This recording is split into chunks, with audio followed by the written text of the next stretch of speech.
il faut qu'il attention, souci. crash ici pour Scheckter Scheckter qui se crache. Aïe aïe aïe, drapeau jaune, 87e tour, il s'en sort plutôt pas mal, il va bien. Mais c'est sûr que sa course est finie.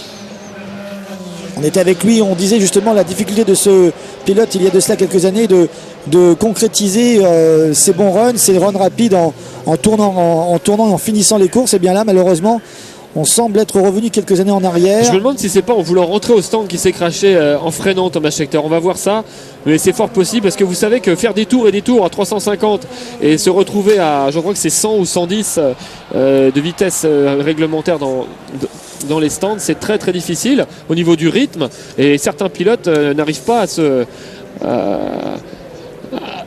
à se focaliser sur ce changement de rythme.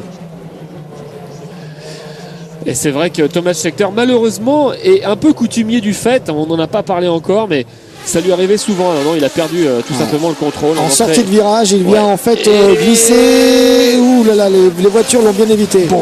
Bon, ça va, c'est pas un choc trop dur. On a mis des bidons et du polystyrène ici pour pallier à l'éventualité de ce choc. Oui, parce qu'avant on avait la solution de mettre des bidons pleins d'eau, et lorsqu'il y avait des crashs, eh bien, on mettait beaucoup de temps en fait à nettoyer. Et du coup maintenant on a remplacé cela par du polystyrène pour continuer d'amortir proprement le choc pour les pilotes.